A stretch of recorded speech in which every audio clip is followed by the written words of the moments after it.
Zimbabwe protesters begin marching towards Mugabe residence. Harare, Reuters. Zimbabweans celebrating the expected fall of President Robert Mugabe began marching towards his residence in the capital Harare on Saturday, live television pictures showed, as the country prepared to oust its leader of the last 37 years. Earlier in the day, tens of thousands of people flooded the streets of the capital singing, dancing, and hugging soldiers in an outpouring of elation as Mugabe's rule comes to an end. In scenes reminiscent of the downfall of Romanian dictator Nicolae Ceausescu in 1989, men, women, and children ran alongside the armored cars and troops that stepped in this week to oust the only ruler Zimbabwe has known since independence in 1980. The 93-year-old Mugabe has been under house arrest in his lavish blue-roof compound in Harare, from where he has watched support from his ZANU-PF party, security services and people evaporate in less than 3 days. Emotions ran over on Harare's streets as Zimbabweans spoke of a second liberation for the former British colony, alongside their dreams of political and economic change after 2 decades of deepening repression and hardship. "These are tears of joy," Frank Motsindikwa, 34, told Reuters, holding aloft the Zimbabwean flag. "I've been waiting all my life for this day. Free at last. We are free at last." Mugabe's downfall is likely to send shockwaves across Africa, where a number of entrenched strongmen, from Uganda's Yoweri Museveni to Democratic Republic of Congo's Joseph Kabila, are facing mounting pressure to step aside. The Secretary-General of Zimbabwe's War Veterans Association, Victor Mtemedanda, called on those at an anti-Mugabe rally to march on Mugabe's residence, and live television footage showed hundreds of protesters marching in that direction. "Let us now go and deliver the message that Grandfather Mugabe and his typist coup wife should go home," Mtemedanda told the crowd in the Harare township of Highfield.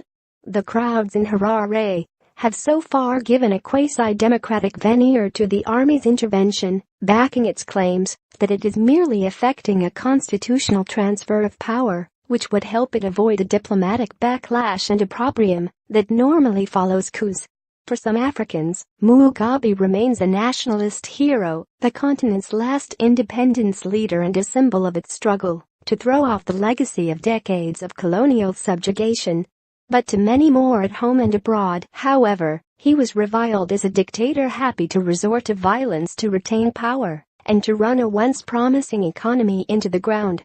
Although Mugabe has been digging in his heels in the face of army pressure to quit, he appears to have run out of road, devoid of domestic or international support. Political sources and intelligence documents seen by Reuters said Mugabe's exit is likely to pave the way for an interim unity government led by Mnangagwa, a lifelong Mugabe aide and former security chief known as the Crocodile. Stabilizing the free-falling economy will be the #1 priority, the documents said. The United States, a longtime Mugabe critic, said it was looking forward to a new era in Zimbabwe, while President Ian Khama of neighboring Botswana said Mugabe had no diplomatic support in the region and should resign at once. "I don't think anyone should be president for that amount of time. We are presidents. We are not monarchs. It's just common sense," Khama told Reuters.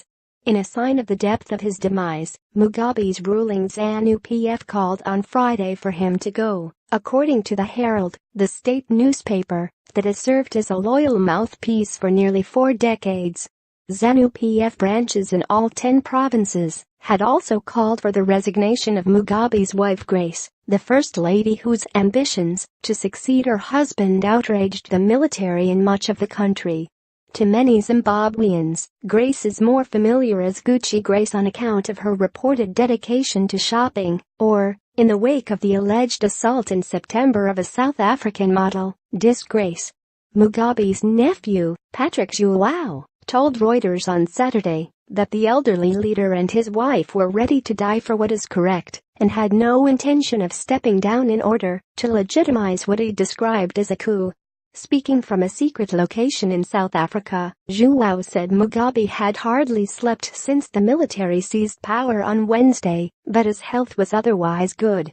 The extraordinary scenes in Harare are indicative of the anger and frustration that has built up in nearly 2 decades of economic mismanagement that started with the seizure of white-owned farms in 2000, the catalyst of a wider collapse.